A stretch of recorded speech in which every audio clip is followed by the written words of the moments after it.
Hey everyone, wanted to bring you a quick update before today's episode. So, this will be the final episode of season 1, and we are going to go on a brief hiatus before we put out season 2 for you all. And you can follow our Instagram, wildflowers.pod, to follow along for when to know our exact next release date will be, but it won't be too long. And until then, enjoy today's episode, and we look forward to seeing you then.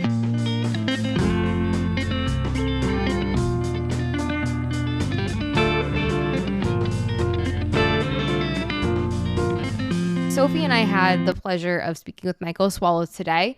We had an incredible conversation. It was a deep conversation, it was an insightful conversation, and it was profound.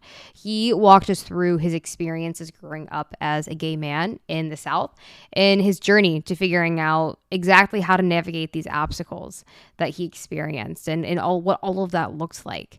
He went on to have a successful career despite this adversity he faced, and he led in many leadership roles at a major company. And he also guest lectures in his free time at his alma mater, the University of Texas. So we are so excited to be sharing this episode with you all today. It is, like I said, so profound. So listen once, listen twice, and enjoy the episode. So, we've been talking a lot about season 1 is sharing your experience with coming to terms with your identity, your sexuality, and the difficult emotions that come up when living true to yourself. And we know very well you are certainly very experienced in the corporate world and navigating the complex challenges there, right? We want to hear from you about what your experience has been resolving those challenges on a kind of personal level, right? Coming to terms with your identity in the face of all the societal pressure we have, especially, you grew up in the South as a gay man. So why don't you take us back to where you were in high school, right? Paint the picture. What was going on? Look, my story is not unique to people, particularly those of us who grew up in the South, gay. I grew up in a very Catholic community, went to a very small high school. My town maybe had 2,500 people in it. And you grow up thinking that you're the only one like this. You look in the mirror and you're like, why are you like this? You're the only one. What are you going to do about this? How do you change this? At first, you definitely don't know what this is, right? As a young child. But as I grew up and came into high school, there was still no safe place to come out, right? It was not like today where there are organizations that enable safe spaces, et cetera, in high school. But eventually, probably in my junior year, senior year for sure, I started to find members of my tribe. So there were probably 3 of us in high school that were gay.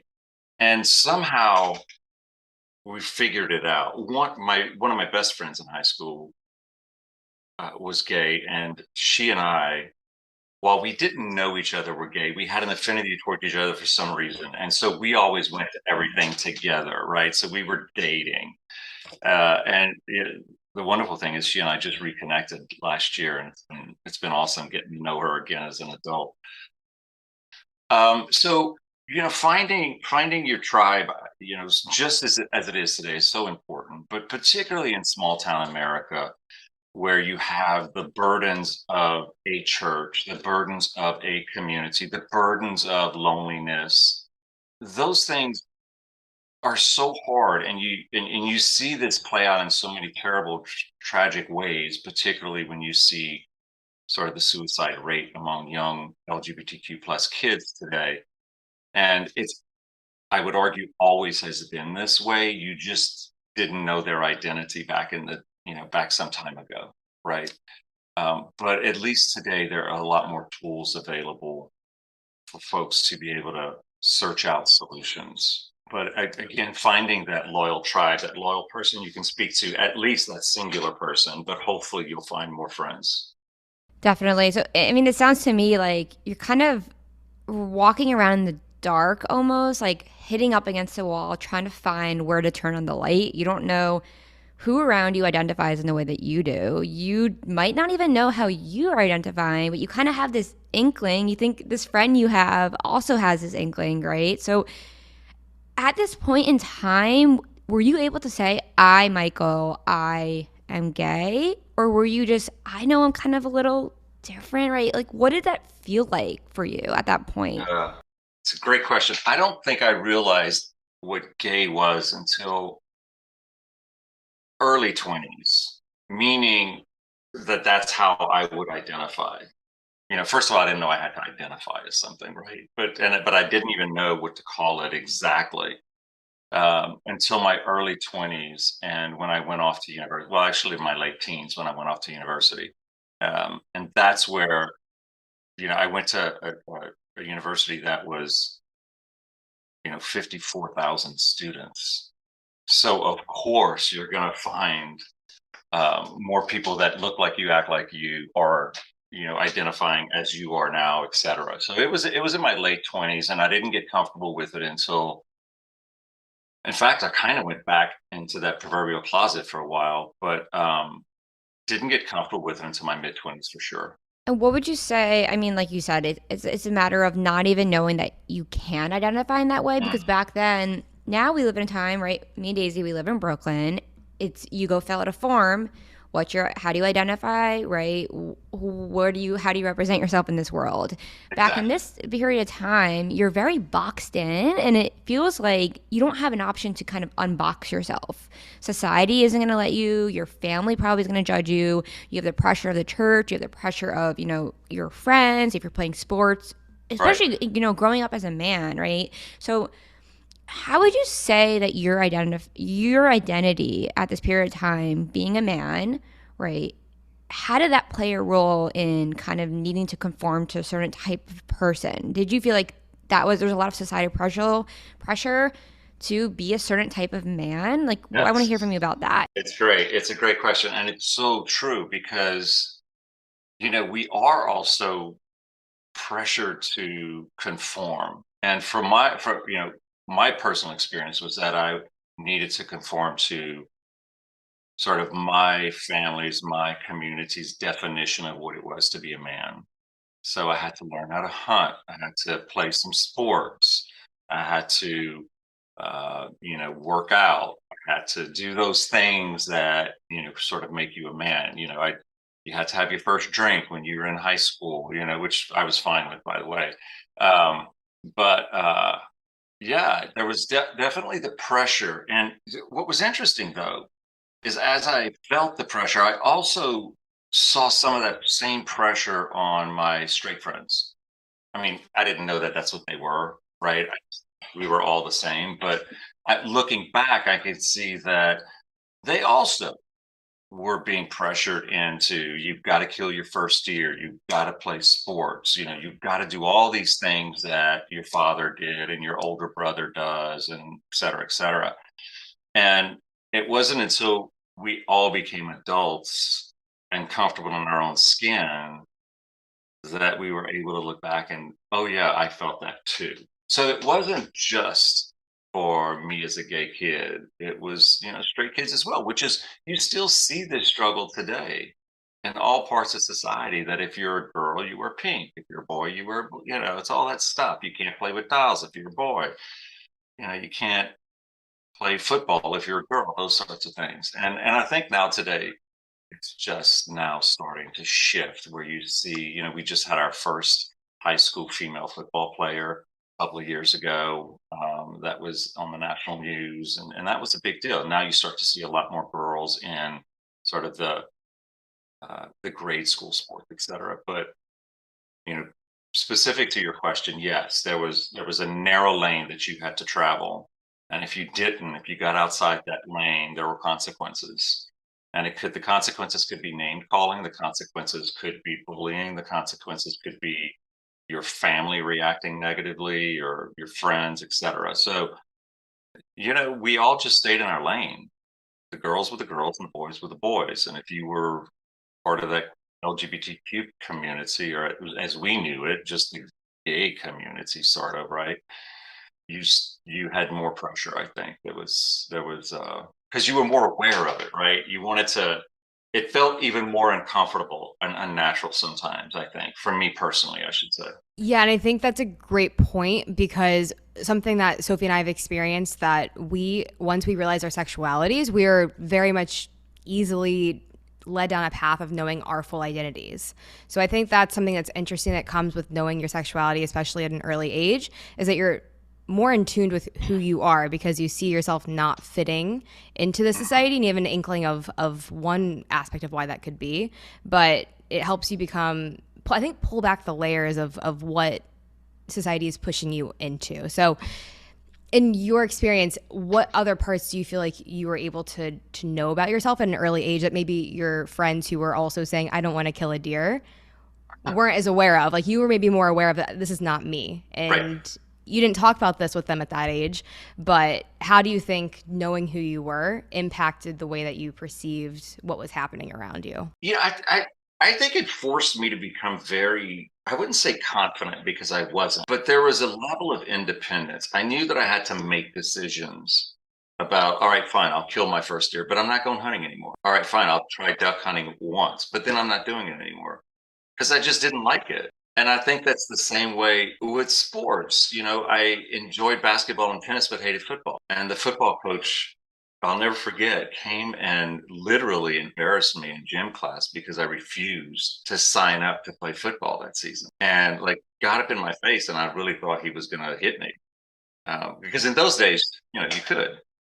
I mean, it probably was not looked upon by everyone, positively, but some parents were still very much of teachers know everything and do whatever they say. And he was, in fact, years later, I was at a funeral and I ran into him and he apologized, which I thought was interesting. What did he say? I mean, he did the whole first of, you look great. I hear you're doing really well in life. You're living away.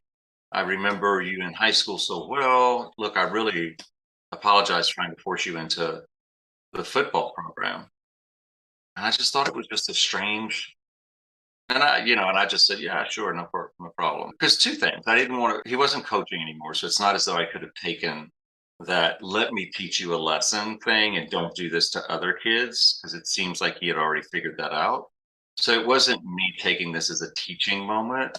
And so I just kind of let it pass because I didn't want him to have any more power over me than he had ever had before by thinking it was a big deal. It's super interesting. It's something we've talked a lot about in these situations of which you have someone maybe in power or maybe someone who is wanting you to conform to this certain societal world, patriarchy, whatever. He wants you to play this sport. To what extent can we place the blame on your football coach, or to what extent is this a societal blame? And if it's the latter, is it me, you, and the football coach that encompass society? Can you really put this on a larger scale and put the blame onto the system, or is it that football coach's responsibility when he himself is stuck in the boxing of the system? Yeah. What if, right? We don't even know. What if he was gay, right? We Yeah. don't know. So how do you kind of like handle this?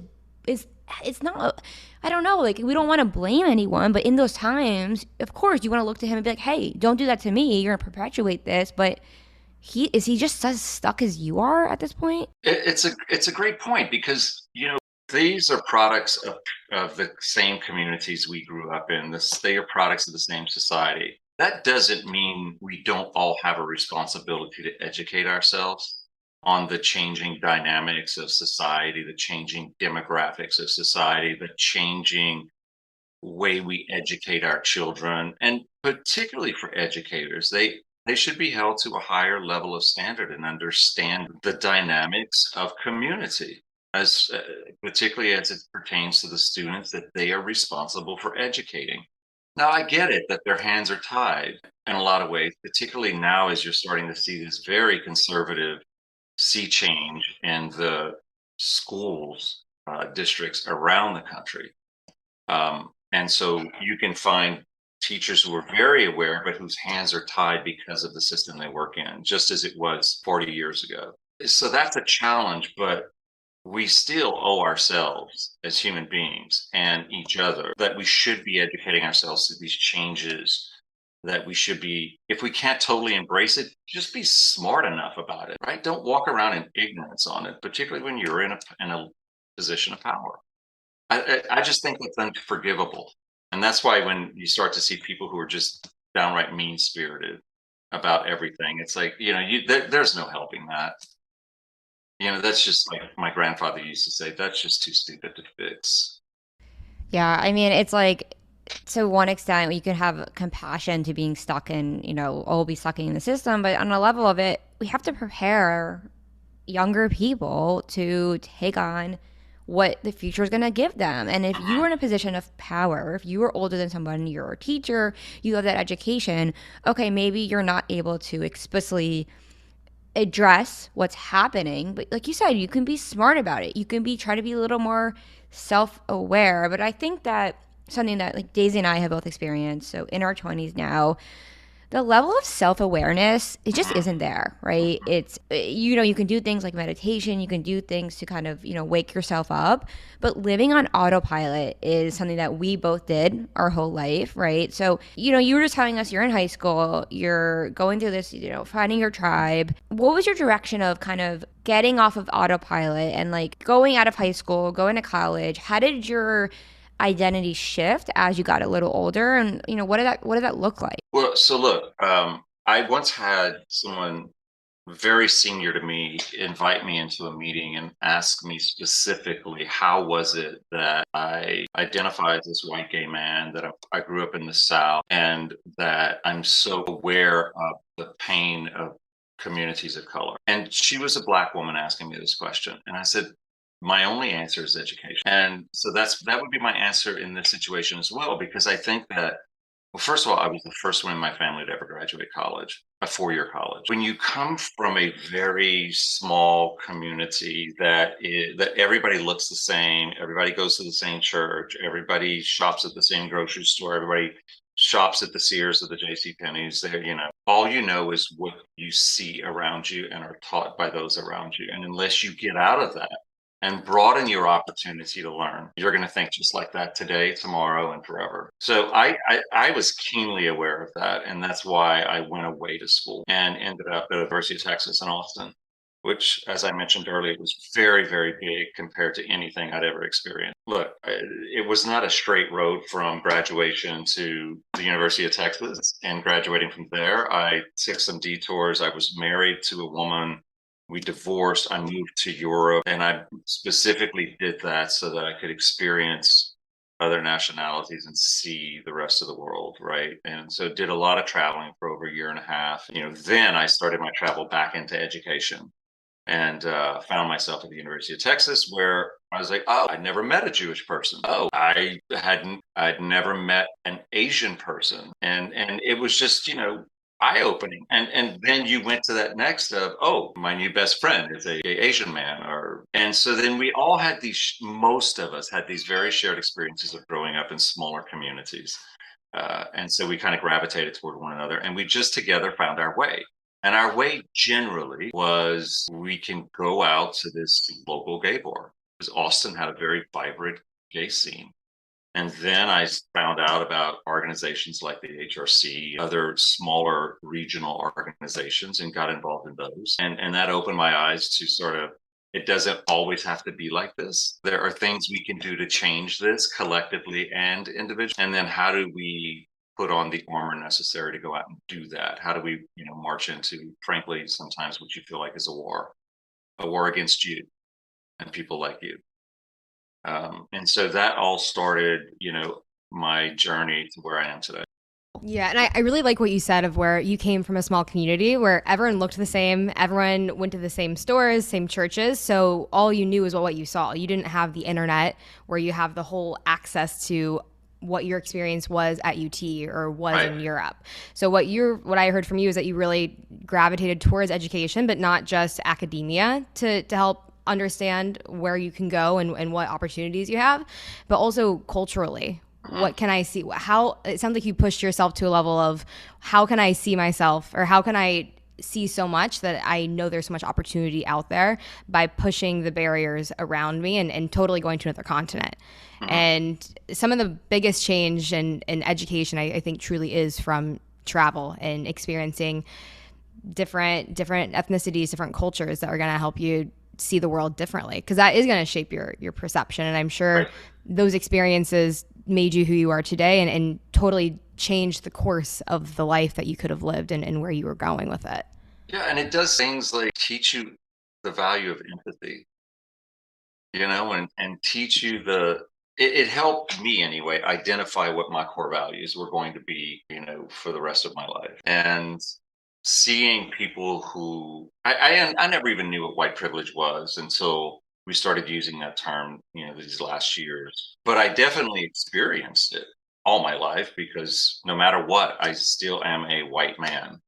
And let's face it, we have a whole lot of privilege out there. And to watch people of color have some of those experiences that I would never, ever have had, it just broke my heart. And it taught me you have to stand up for those who can't do it on their own, because collectively when your community is strong, everyone is stronger, and you can only do that by participating. You can't stand on the sideline. And by the way, I don't want to leave anyone with the perception that I don't have an affinity for the culture that I grew up in. There's so much deep history in the Cajun culture, which is where what I grew up in.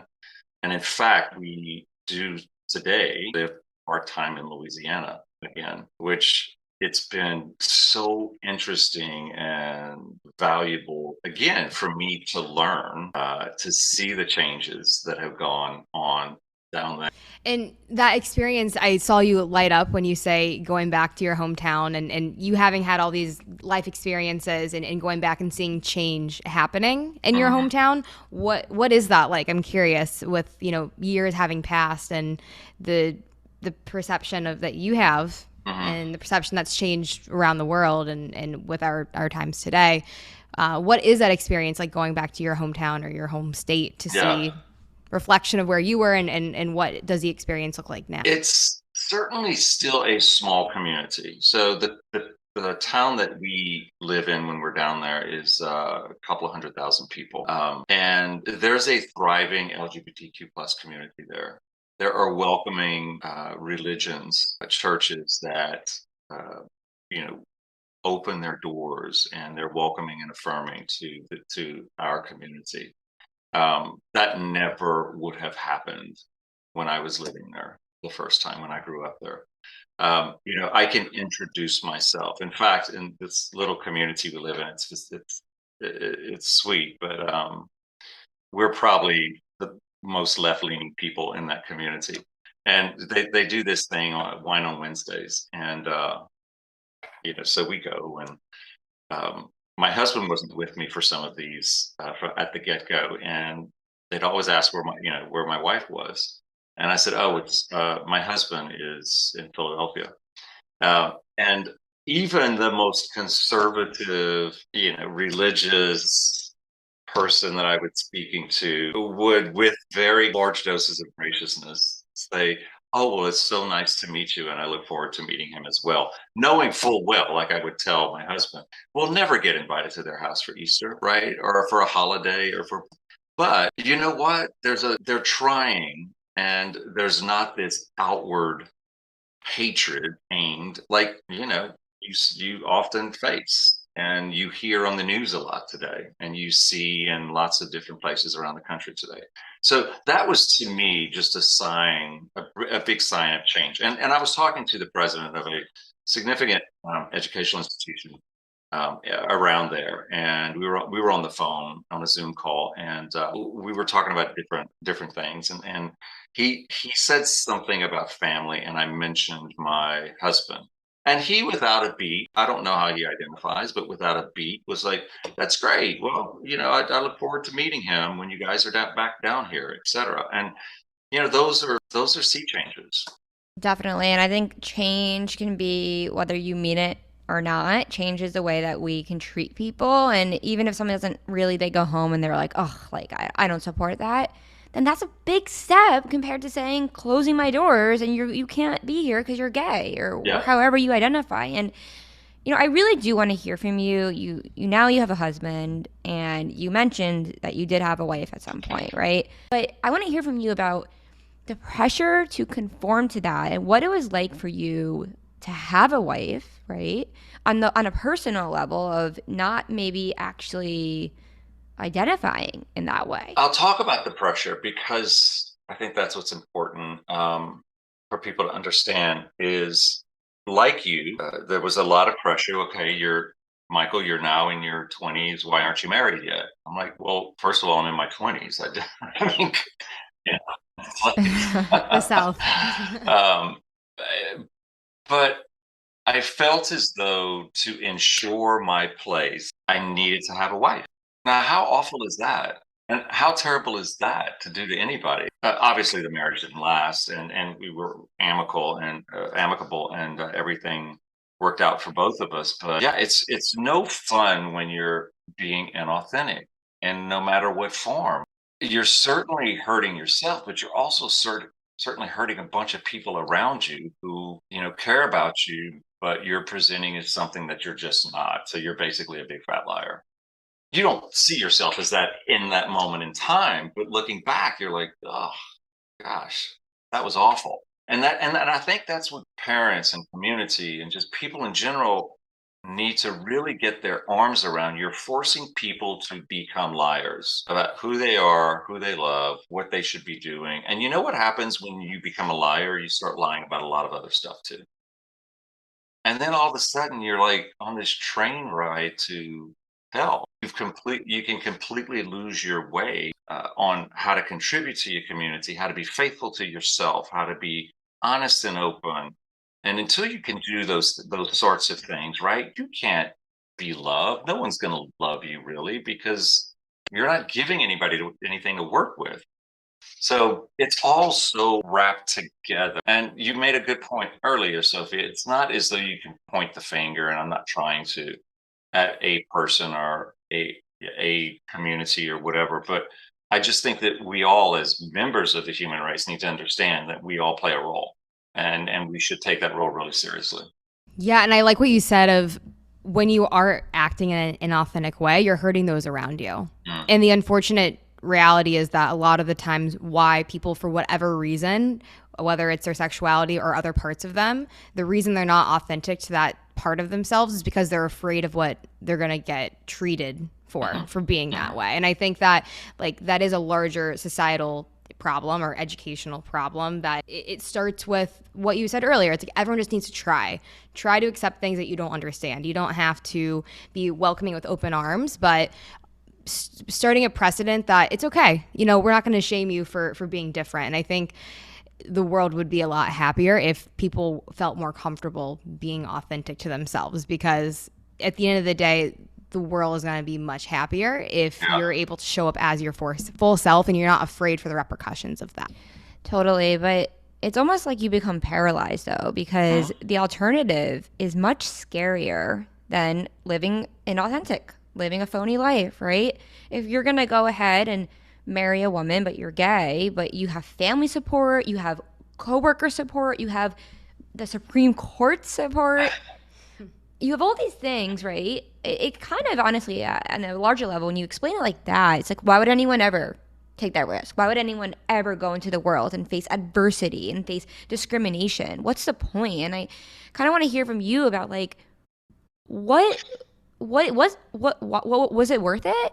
You know, when I was coming up, there was this, the Act Out organization was in full force, and there was this whole big pressure to force people to come out, and there was this outing of people, particularly famous people, um, and I could never get my head around that. But what I will say is the value of people knowing that they know gay people can never be underscored enough. And so the result of the work that these organizations did was, in fact, in my opinion, significant. The outcome of that was significant in that a lot of people did start coming out, and people got less afraid of coming out. And that changed the entire conversation. And that's when you started to see the needle move about the approval towards marriage equality, because they're like, well, we all know people, and oh yeah, it's Michael, and et cetera. Well, I mean, first it starts as, well, we know Michael's gay and we love Michael, but I don't know about all those other gay people. But then little by little, they meet your friends and they understand how many people they know. And that opens the door to meeting more and more and understanding that we're all just the same. It's just a matter of who we love. And that was the decades long trudge through to marriage equality. Um, so that was just a side tangent. Sorry about that. No. I mean, it's like it's a process of kind of humanizing this label we create, and it's you associate it, right? Oh, this is Michael, right? He deserves that, and then you do that kind of on a larger scale. If you realize that this stigma we've attached to something that is entirely a construct, right? These are all societal constructs. These are just made up Exactly. bullshit, for lack of a better word, because back in the day, someone decided this, right? Some settler and decided this is the way we're going to live. And like we do in so many societal constructs, we all started listening to it. And the way our brains work, I think, is that we just adapt and we don't really question to try to deviate from what society's doing. So the more and more we can deviate, whether it's on sexuality or whether it means pursuing the career you want to do or living where you want to live or all these boxes we put ourselves to, and the beauty that starts to happen and unfold when people like you take the risk, to live true to yourself, and the benefit, the domino effect that has on our society. Your one experience can have tenfold of a result onto the society. So it's so amazing that you had the courage to do this. It's truly inspiring for me to hear like where you grew up, the influence of the church. I can imagine how difficult that was.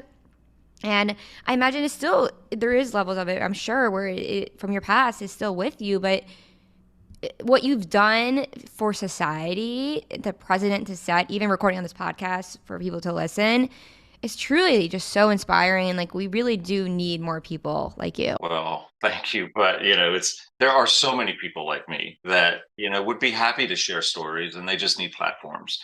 And you know, I think that people in my age bracket, certainly stand on the shoulders of so many people that were at Stonewall, et cetera, that really shook things up, right? And it just goes to show you that there has to be, again, I go back to using the word participation, and so many of us find ourselves in positions where it's like, yeah, but I don't really have that much time to give, and I'll just write a check, or it's a small check, but at least it's a check. I don't really want to go to the event, on Sunday to shout out or whatever the case is. But what I would say to anyone who would care to listen is just take an hour and participate. I'm telling you, you're going to find it to be so worthwhile that you're going to want to give back even more time, because time is, that resource that can't be replaced. You can't go back to yesterday and say, I wished I would have gone to that, or I wished I would have done this, but you can tomorrow. And so it's all about participation and making sure people, and listen, we can't just be mad. We have to take time to have that conversation and be willing to listen, because you both have said this, that there are these boxes we all grow up in, and you've got to give people at least some allowance. I'm not talking about all people. I am talking about people that we're talking to in the neighborhood, or we're talking to at our offices, or we're talking to at the gym or in the grocery store, that they're in a box, and take a little responsibility to help them get out of that box by sharing some experience or some knowledge or some ways that they can think about it, that they can deviate from what they know, right? As you said earlier. I think that so much of that is self-compassion accompanied by empathy and love, Mm, right? I think there's so much hate in this world, and when you start to approach everyone around you with love, right? Everyone deserves to be loved, right? We are all human beings existing on this joint planet together, and we lose so much of that from division and duality in this world. But we don't need to be so divided, right? And I think the more that you can understand that the person next to you probably shares a lot of common feelings to you in regard to sexuality or not, right? We all suffer from so much of the societal oppression in our own unique ways. So to be able to have self-compassion and then compassion for others combined together, you can go a long way with that, because so much of the discrimination and hate, it starts from hate, right? It starts from judgment. So if we can just try to repaint the world in a lens of Yeah. love and compassion, obviously it's a lot to embark on, right? Our brains are programmed in certain ways. We automatically judge people, but I think it could just really do so much if we just change the way that we perceive people and humanize people in everyday life. That's right. And just, remember that kids aren't born hating. They're taught to hate. And I'm not suggesting that parents stand there and say you will hate this, but kids learn by experience, and they always want to be like their parents. And if their parents are saying hateful things or things that the kids consider hateful, that's when they start to learn, hey, parents are so powerful. And I just wish that really understood the power of good, like letting their kids reach some conclusions and opportunities just on their own. Why do you think that why do we think we hate? You think it feels good? Like on a deeper level, why? Yeah, I think hate comes from fear. It's the fear of the unknown. It's the fear of being associated with. It's the fear of go down the line. I think hate is born of fear. I would describe a lot of the hate that we're experiencing around the country, certainly today, is hate. It's fear of losing what you have. Yeah, I think everything's fear, right? Like everything, whether you're you're just scared because I think so much of it associates with the way we view ourselves. I think a lot of people think that if they accept someone else, they're kind of scared to accept themselves. So it's so interesting. I think a large part of understanding the way that fear works can help us understand why we do these things. And I think like as we near the end of the conversation, I think one thing I really want to hear from you is what would you have told yourself, right? Back when you're in high school, living in Louisiana, what advice could you have given to yourself that you would have wanted to heard then that would have allowed you to live authentically, maybe a little quicker?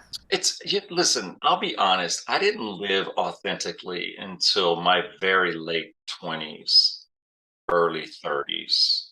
And when I say fully authentic, it was probably my mid 30s. Because I'll never forget one experience I'll share just to demonstrate how long it took me personally, and then I'll answer your question specifically. Is I was working for a extremely large company, and the company asked me if I would host a political event, a fundraiser for one of the mayoral candidates in Dallas, and I said yeah, because the candidate was a neighbor of mine, and so I agreed to it. And so one by one, I was on the senior leadership team, and they all showed up, and they obviously they didn't know I was gay. I did not know that they did not know I was gay because I didn't lie about it, but I guess looking back, I didn't say, "Oh, I've got a partner and this is his photo on my desk," that sort of thing. You know what I mean? And they walk into the house, and I introduce them to my partner, and they all just freak out, like one by one, have the biggest freak out I'd ever seen. And not they all kind of pulled it together for the sake of the event, but my life, I was it was hell after that at the office. And I never realized that today there's a thing called suing their ass. Um, but because they were literally doing everything wrong. Wait, what do you mean freaking out? Like they were like, wait, what? You have a what? And then like really struggling just to shake his hand. Sorry, what year was this? Been in the early 90s, and it was just really shocking to me the whole night. And at the end of the day, they left, of course, as quick as they could. But I remember one person on the team who was from California stayed behind and finished off some wine with us. She said something about it, but not more like, yeah, I'm not surprised that that was their reaction. It sucks, but yeah, I'm not surprised. And years later, as I was thinking about it, I wish she would have pulled them aside one by one and said, "Stop being a complete jerk. You're being ridiculous." But she didn't. She couldn't. She didn't have that in her to do that. But she stayed behind just to sort of let us know that, hey, I'm not one of them, right? But all that to say, if I had to go back and tell my younger self, I think I'd just say, not only does it get better, which by the way, I do love that campaign. It does sort of ring like, okay, how? Right? It kind of leaves that lingering question, how is that going to get better? But I do love that it starts the conversation. And so I wish someone would have said, hey, it's going to get better. You're going to be great. You're smart. You're a nice person. You already demonstrate empathy beyond your years. Stick to what's true to you and you'll be fine. Everybody else that loves you will fall into place. And I think that's an important message for kids to hear, is that everyone else that loves you will fall into place. But you have to be strong enough to love yourself and to do in as much as you can to be true to yourself at what that, at that age that you are. If you're 13 living and at home, you can only do so many things, right? If you're living in your parents' home. So I think that knowing that people who really love you will come and fall back into place and be there for you and with you. And I think you also have to give them the chance to do that, because if you're not showing them who you are, how can they even try? So the large part of it, the responsibility kind of comes back to you, like as you've said. Yeah. And it really is with my husband and I's relationship that my family truly like really just embraces him and loves him. And not so much all of them with my other relationships, but this one, I mean, they all like it's ridiculously fun to watch. That's amazing. And I'm just gonna say, like, in the story you told, it's just really interesting. I just want to make a note of how that lady staying, it symbolizes a lot, right? Even though she didn't outwardly say anything, going back to how you can make change even if the thing you're doing doesn't meet the maximum level that some people can do. I think her staying and kind of saying, hey, it's okay, right? I think she didn't say it, but it's little actions like that. If you don't feel comfortable of speaking up, okay, maybe don't, but you can find another way to kind of like show that you support. And I think that such a small thing like that, I'm sure you felt better had they all left. You kind of had her in the room. I think that gives you a level of support. Yeah, I think it's important to say, like, the response is never going to be perfect. Yeah. And trying anything is better than not doing anything at all. That's 100% right. And what's interesting is the majority of those folks have, over time, we've run into each other, because that industry is somewhat incestuous in that, people kind of move around companies within that industry. And so we've all run into one another at some point over these years. And about half of them have pulled me aside and apologized. And I had that split decision, that I had, like, in that moment, I had to make the decision how I was going to handle that the first time. And I had to, it didn't take me, it took me a split second to get there, but, I chose to do it with sympathy and, tried to be graceful about it and demonstrate just what compassion really looks like versus the way they demonstrated it, right? Back those years ago. That was a big moment for me each and every time that it happened, because it's like, okay, the world's changing. Totally. Well, Michael, this has been awesome chat. I mean, I feel like I have learned so much hearing about your experience, hearing about how you navigated from high school to seeing where you are now and how you're able to even share this and talk about it comfortably, right? I think you're publicly, right? This is a podcast.